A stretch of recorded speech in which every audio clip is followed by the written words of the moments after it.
Sa nakaraan nating kwento ay natapos tayo kung saan ay sumali na rin sa eksena ang leader ng mga vampira na si Carol, at nagawa nitong mapawalang bisa ang holy power ni Yuna.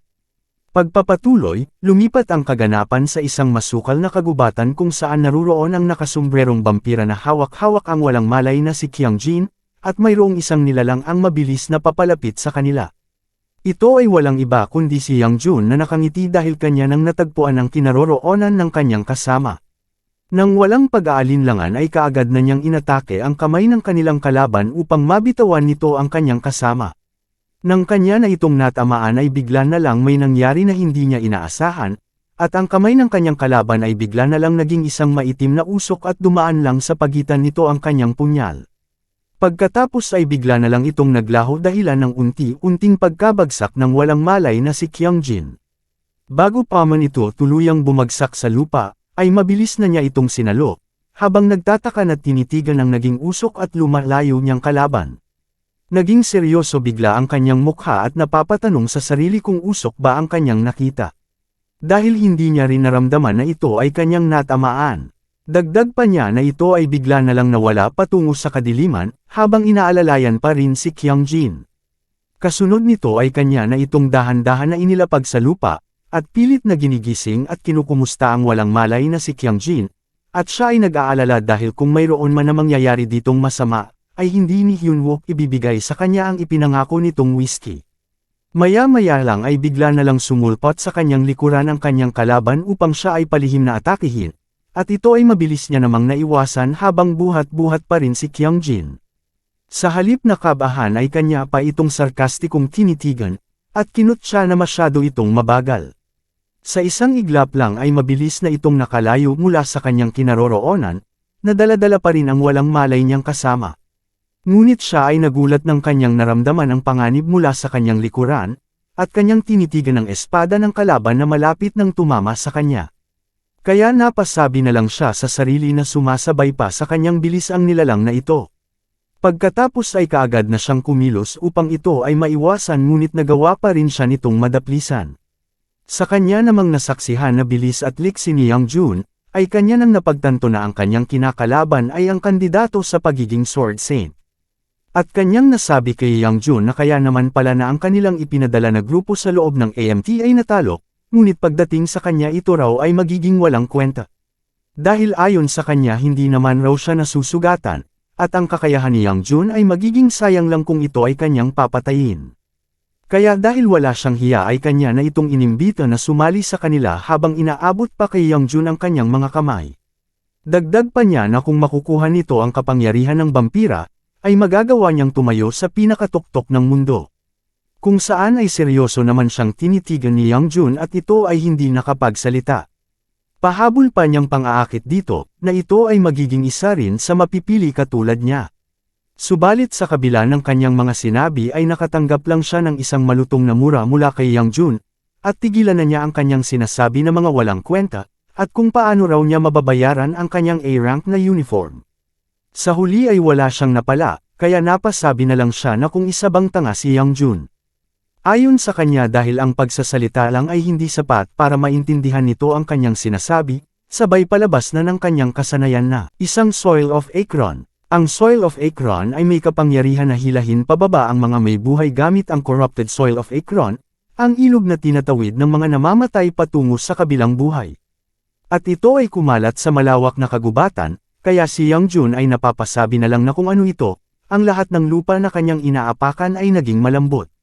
Dahil dito ay kanya nang tinawag ang walang malay na si Kyung-jin at sinabihan na gumising na dahil siya ay lumulubog na. Kanya na ring sinabi kay Young-jun na ang mga paa nito ay nabitag na, kaya kung mas gagalaw pa siya ay lalo lang siyang lulubog pababa. Naiinis na rin siyang napasabi na kung ano na ba ang kanyang gagawin kay Kyung-jin, at nakakapagod ng makikipaglaban habang ito ay kanyang pinapasan, at sa oras na ito ay magising ay kanya raw itong bubugbugin. Makalipas ang ilang sandali ay bigla na lang nawala ang kanyang kalaban mula sa kanyang harapan, at ito ay napunta na sa kanyang likuran upang siya ay atakihin. Ngunit nang siya ay kumilos upang umiwas ay hindi niya magawang hugatin ang kanyang mga paa mula sa pagkakadikit ng malambot na putik. Kaya bahagya niya lang itong naiwasan at ang kanyang balikat ay nagawang madaplisan. Subalit siya ay hindi rin papatalo, at kaagad na niyang hinawakan ng mahigpit ang kanyang punyal. At mabilis nang gumanti ng pag-atake, ngunit katulad pa rin ng dati ang nangyari na wala siyang tinamaan, buhat na naging usok na lang bigla ang kanyang kalaban. Samantala ang kanyang kalaban ay malaya lang na nakakagalaw sa malambot na kaputikan, at nagawa na naman siyang matamaan sa tagiliran, habang sinasabi nito ang pagsaksak sa kanya ay walang kwenta. Pagkatapos ay bigla na naman itong sumulpot sa kanyang uluhan. Nang wala nang marami pang sinasabi ay mabilis na naman itong umatake sa kanya, at nagawa naman niya itong masangga. Hanggang nagtuloy-tuloy lang ang kanilang palitan ng pag-atake sa isa't isa at wala pa ring may natutambas sa kanila. Subalit si Yang Jun ay nakakatanggap na ng maraming maliliit na pinsala na para bang pinaglalaroan pa muna siya, kaya siya ay naiinis nang nakatingin sa kanyang kalaban. At ang kanyang kakayahan ay minaliit nito, at ito raw ay nakakahiya para sa kanyang reputasyon bilang kandidato sa pagiging Sword Saint, dahil ang kanyang likuran ay halos hindi niya magawang depensahan, kaya ito ay kanyang pinahinto at nagsabi na palagi mo nalang pinupuntirya ang aking likuran. Ayon sa kanya bilang isang swordsman, ang sugat sa likod ay nakakadismaya, kaya kanya raw itong tatanggapin ng harap-harapan sabay taas na ng kanyang kamay upang buksan ang kanyang depensa. Sa kanyang ginawa ay labis na lang ang pagtataka ng kanyang kalaban habang napapasabi na lang na isa nga talaga siyang tanga.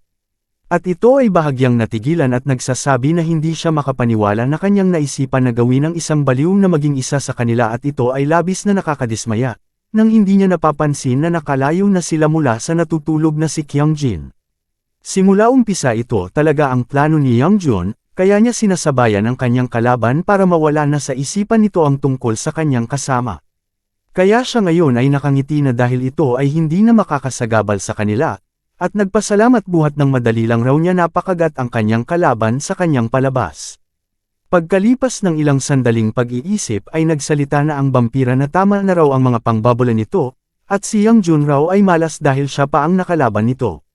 Kung saan ay nakakaloko lang siyang tinawag ni Yang Jun at pinatigil sa pagsasalita sabay tanong na kung naranasan na ba nitong mahiwa sa bilis ng isang liwanag. Kaya siya ay napasimangot na lang na nagtataka sa mga itinura ni Yang Jun sa kanya, sabay sabi na napapagod na siya sa ganito. At mabilis na, itong umatake layuning tapusin na si Yang Jun dahil hindi na nila kailangan ang isang baliw na tulad niya. Ngunit nakangiti niya lang itong tinitigan habang papalapit na ang espada nito sa kanyang mukha. Nang ito ay malapit ng tumama, ay kanya nang ipinalabas ang kanyang dilaw na aura. Pagkatapos ay nabalot na ng malagintong aura ang kanyang buong katawan, at mabilis na niyang iniwasan ang pag-atake ng kalaban. At ang malagkit at malambot na putik ay nagawa niyang patuyuin na para bang naging tigang na lupa. Kaya nagawa niyang makaalis mula sa mahigpit na pagkakapit nito sa kanyang mga paa. Kasunod nito ay mabilis na siyang tumalon papunta sa hindi gumagalaw na vampira. At una niyang pinutol ang kamay nito na may hawak na espada.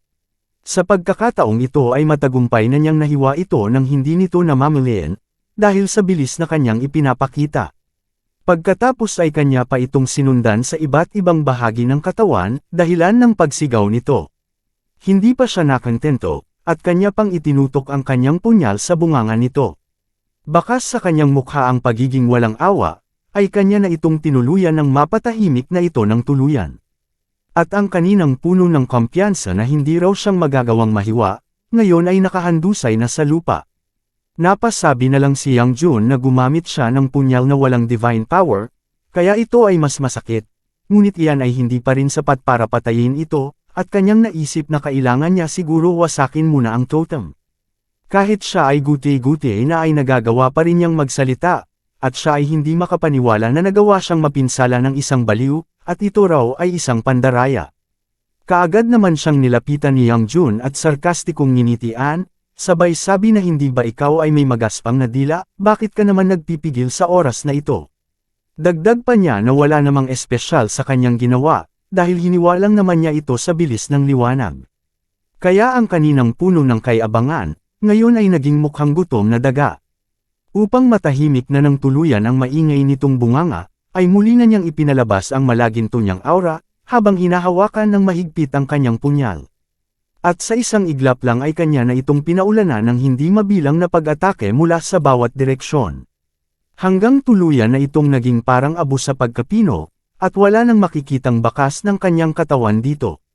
Pagkatapos siya ay napahiga sa lupa na para bang wala lang nangyari, habang sinasabi na siya ay nagugutom na, at mabilis na tumaas ang kanyang metabolism, sa ganitong antas ay mamamatay na siya kung ito ay mauulit pa ng kahit isang beses.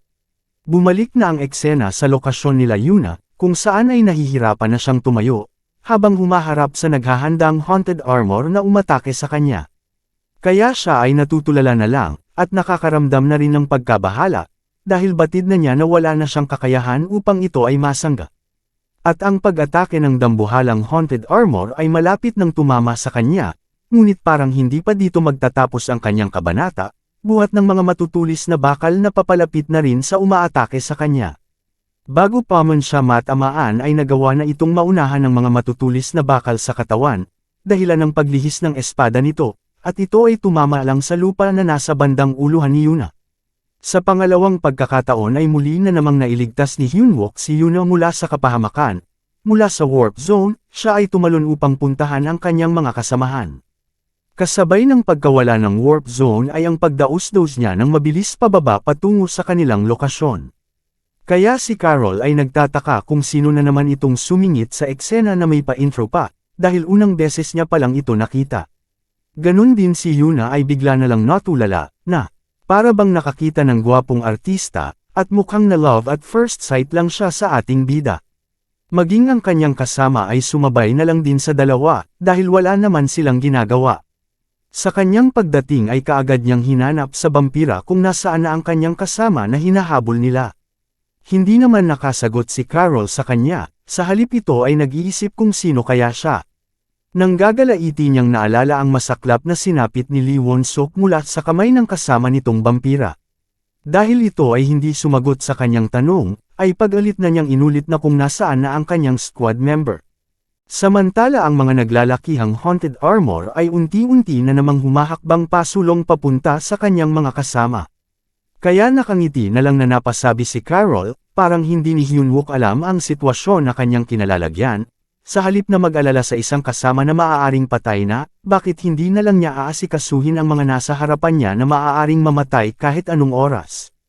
At ang Holy Dome ay malapit ng maglaho kaya malaya na ulit na makakalapit ang mga haunted armor sa kanila ni An Mintay. Kaagad niyang ibinaling dito ang kanyang pansin at nag-aalala sa kalagayan ng kanyang mga kasama. Tuluyan nang nakalapit sa kanila ang isa, at naghahanda na para umatake sa kanila. Ngunit bago pa man ito magawang umatake ay naunahan na ito ni Hyunwook at tinamaan ito sa dibdib. Pagkatapos ay pinunterya niya ang mga may malalambot na bahagi ng katawan nito para bumaon palalo ang kanyang mga matutulis na tubo. Kasunod nito ay kanya nang tinawag ang pansin ng kanilang platoon leader. Sumagot naman ito kaagad na kanyang naiintindihan, sabay talon na ng mataas upang saksakin ang ulo ng isang haunted armor. At ito ay unti-unti nang natutamba. Samantala mayroon namang isa na naghahanda na naman para umatake. Ito ay nakikita na nila An Mintay kaya hindi nila maiiwasan ang makaramdam ng pagkabahala, at sila ay naiipit na sa gitna. Wala na rin silang magagawa tungkol dito, kaya kanila na lang tinitigan ang napakalaking espada na papalapit na sa kanila. Ngunit bago pa man ito tumama ay may naganap na hindi inaasahang pangyayari, kung saan ay inatake ito ng kapwa nitong haunted armor, kaya muli na namang nakaligtas ang tatlo. At ang dating nagbabagang kulay nito sa kanyang ulo ay bigla na lang nagbago at ito ay naging kulay asul, samantala ang mga sandata ni Hyunwook ay papalapit naman sa isa na gusto pa sanang sumali sa eksena. At ito ay natigilan ng bumaon sa kanyang katawan ang mga sandata ng ating bida. Pagkatapos ay ang kanyang sistema ay bigla na lang nagpakita, na naghahatid ng magandang balita. Ang bagong kapangyarihan sa pagkontrol ay kanyang naisaaktibo, na mas malakas pa kaysa sa death magic na nagkokontrol sa mga haunted armor. Kaya labis na lang ang kanyang pagtataka sa kanyang bagong kasanayan na hindi niya inaasahan na kanyang mabubuksan. Sa oras na maisaaktibo ang bagong kapangyarihan sa pagkontrol, ang kasalukuyang kapangyarihan na nagkokontrol ay mawawala, at pinapahintulutan ang may ganap na awtoridad na mapasailalim ang mga ordinaryong buhay na baluti. At siya ay tinatanong ng sistema kung gusto ba niyang siguruhin ang awtoridad. Nang walang pag-aalinlangan at hindi na kailangan pang pag-isipan, ay kaagad niya itong sinang-ayunan. Kaya ang haunted armor na kanyang tinamaan ay bigla na lang tumangala habang lumalabas mula dito ang makapal at maitim na enerhiya. At ang 2 sa 3 na maaari niyang kontrolin ay matagumpay nang napasailalim sa kanyang awtoridad. Subalit ito ay nagbigay rin ng babala, na ito ay nakadepende sa antas ng kapangyarihan sa pagkontrol, maaaring ito ay may limitasyon sa pagkontrol at tungkulin, o hindi kaya sa distansya ng pagpapatakbo sa mga buhay na baluti. Matapos ang proseso ay ganap nang napasa kamay niya ang kanyang huling inatake. Wala nang sinayang na sandali ay mabilis na itong nagpakitang gilas, at kanya nang inatake ang kauri nitong pumanig sa masama. Kaya silang lahat ay nagulat dahil ang kanina lang na pinapahirapan sila, ngayon may 2 nang tumutulong sa kanila. Maging si Carol ay nakigaya na rin sa kanila, at siya ay nagtataka sa ipinakitang kasanayan ng ating bida. Kaya napasabi na lang siya na ikaw pala ang sumira sa aking kasiyahan. Habang nagpapatayan ng malalaking nilalang sa kanilang harapan. Galit naman siyang sinagot ni Hyunwook, na anong kasiyahan, kung ayaw mong bunutin ko ang iyong mga pangil, ibalik mo na sa akin ang aking squad member. Hindi naman nakapagsalita si Carol at nagngit-ngit na lang ng kanyang ngipin. Napansin ni Yuna ang itim na enerhiya na dumampi sa kanyang paa na mula sa kanyang napatumba kaya siya ay nabigla. At kaagad na siyang lumayo mula dito bago paman siya nitong mapinsala ng nakadikit dito na isang sumpa. Maya-maya lang ay bigla na lang natawa si Carol sa kanya, at nagsabi na iyon na ba iyon, para sa isang nilalang na may grand entrance, ito ay nakakadismaya. Si Hyunwook naman ay naging seryosong nag-iisip na hindi pa ito ang tamang oras. Habang mula sa loob ng masukal na kagubatan ay meron siyang kinokontrol para sa isang palihim na pag-atake. Ayon kay Carol ang pangmalawakang atake na ginawa ni Hyunwook kanina lang ay nakakamangha, at ang mga haunted armor ay patuloy pa rin sa pagsulong ng magkakasama. Dagdag pa ni Carol na ngunit ang kanya na lang bang magagawa ay ang pagnanakaw ng 2 haunted armor. Hindi rin ito makakagamit ng holy power, kaya sa palagay nito ano naman kaya ang magagawa ng 2 haunted armor, habang natatawa. Ito na ang tamang oras upang gamitin na ang kanyang inihanda, at mabilis na itong lumilipad at nag-iwan na lang ng isang guhit sa gitna ng kagubatan. Sumagot naman si Hyunwook na tama siya, mahirap talaga gumawa ng kahit na ano sa ngayon, habang nakayuko na parang nanghihina na. Kaya napangisi na lang si Carol sa pag-aakalang pinanghihinaan na ng loob ang ating bida. Ang hindi niya alam ay may binabalak na pala ito na ikakagulat niya, dahil ang palaso ay bigla na lang sumulpat sa kanyang harapan. Pasigaw niyang sinabi na dahil doon ay kanyang babaguhin ang sitwasyon ng kaunti habang nakatutok na ang kanyang daliri na nagkokontrol ng palaso kay Carol. Ang fail note ay may epekto na sinusundan ng target nitong kalaban, at siguradong palagi itong matatamaan, at binabaliwala ang mga pangkontra nito sa mana. Kaya kahit na nagawang makalayo ni Carol ay patuloy pa rin itong humahabol. At wala na siyang magawa kundi ang ipagpatuloy ang pagtakbo palayo mula rito. Dahil doon ay ang epekto ng Gregory Azazel sa lugar ay unti-unti nang nawawala at nanghihina na rin ang puwersa na pumipigil sa Holy Power. Kaya nagulat naman si Yuna nang bumalik na ang Holy Power sa kanyang espada. Nakiusap na rin si Hyunwook sa kanilang platoon leader na siya na ang mag-asikaso ng mga natitirang mga haunted armor. At ang lahat ng kanyang mga miyembro ay hanapin ang totem para ito ay sirain ng mabilis kung maaari, at sumagot naman sila ng may pagsang-ayon. Sumigaw naman si Yuna kay Hyunwook na dapat siyang makipag-team up kay Youngjun at umalis silang dalawa ng magkasama. Sumagot naman siya na nakasalalay dito ang buhay ni Kim Kyung-jin, kaya wala na silang dapat sayangin na oras. At mabilis na siyang nawala upang habulin ang tumatakbong si Carol, kaya wala na ditong nagawa si Yuna. Ang fail note at patuloy lang sa paghabol kay Carol na nagagawa pang umiwas sa mga nakaharang na mga punong kahoy. Kaya siya ay magtataka kung ito ba ay hindi isang ordinaryong palaso lang. Hanggang sa kanya na itong napagtanto na ang palasong ito ay ang fail note.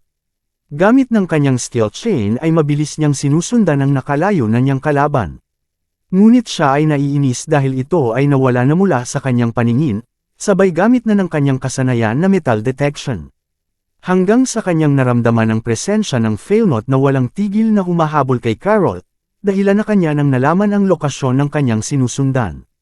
Dahil doon ay mas lalo pa niyang binilisan sabay gamit na rin ng kanyang espada at sibat layuning tapusin na kaagad ito ng mabilisan. Si Carol ay malapit na rin mahabol ng palaso kaya nanlaki na lang ang kanyang mga mata dahil sa labis na pangangamba.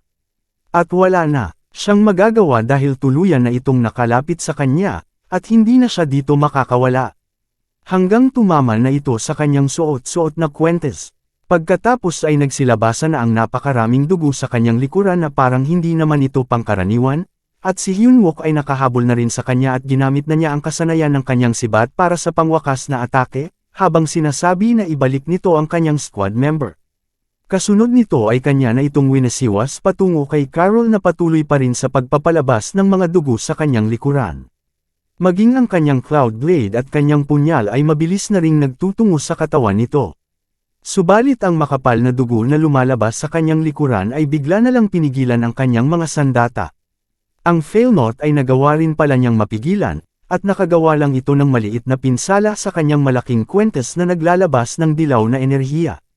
At kanyang sinabi na sa ngayon ay hindi lang siya nalulungkot, ngunit siya ay nadidismaya, habang may unti-unting lumalabas na dalawang sungay sa kanyang ulo. Hanggang sa ito ay lumaki at hamaba ng husto, maging ang buhok nito ay unti-unti ring nagbabago. Kaya si Hyunwook ay bahagyang natigilan at nagulat sa mga pangyayaring ito. Hanggang sa ito ay tuluyan nang nagbago ng anyo, maging ang kanyang sibat ay nagawa rin itong mapigilan. Naiinis niyang sinabi na ito ay kanyang kinasusuklaman, sa pag-iisip na kanyang maipapakita ang kanyang tunay na anyo sa katulad lang ng ating bida. Kasabay nito ay mabilis na niyang inatake si Hyunwook gamit ng kanyang galami na gawa sa dugo, kung saan ay kaagad naman ni Hyunwook ginamit at indomitable steel body upang protektahan ang kanyang katawan. Sa lakas ng pagkakatama ay kaagad na siyang tumilapon palayo habang hawak-hawak pa rin ang kanyang sibat. Ayon kay Carol hindi siya makapaniwala na naloko siya sa isang palabas na masyadong halata. Laban sa isang nilalang na hindi pa makuha ang mas magandang paraan upang gamitin ang Failnaught, habang na naiinis na nakatitig kay Hyunwook at mahigpit na hinahawakan ang Failnaught. Kahit nagawa niyang patigasin ang kanyang katawan ay nagawa pa rin siyang mapinsala, dahilan ng kanyang pag-ubo ng dugo habang siya ay nakaupo. Sa kanyang pagkadismaya sa ipinapakita ngayon ni Hyunwook sa kanya, siya ay nagtatakang napatanong din na kung siya ba talaga ang nagsagawa ng malakas na pangmalawakang atake. Kahit na nasasaktan ay sumagot pa rin siya na kung importante pa ba iyan sa ngayon. Kung sasabihin mo lang kung nasaan ang aking squad member, ay muli kong ipapakita iyon sa'yo. Nakangiti naman siyang sumagot na ito ay talagang importante, hindi siya makakaalis kung hindi na nakikita ang kawalan ng pag-asa sa mukha ng ating bida na sumira sa kanyang mga plano, habang bimi na mumuo na parang isang magic circle sa likuran ng kanyang ulo. At ito ay nagpapalabas ng napakaraming sapot ng dugo na kumalat sa buong kapaligiran. Hindi lang iyon, ito ay patuloy pang lumalawak at gumagapang sa mga kalupaan. Kaya si Hyunwook ay nababahala na, dahil sa ganitong saklaw ay lalagpas pa ito sa kanilang lugar na pinaglalabanan, at ito ay kakalat sa buong rehiyon.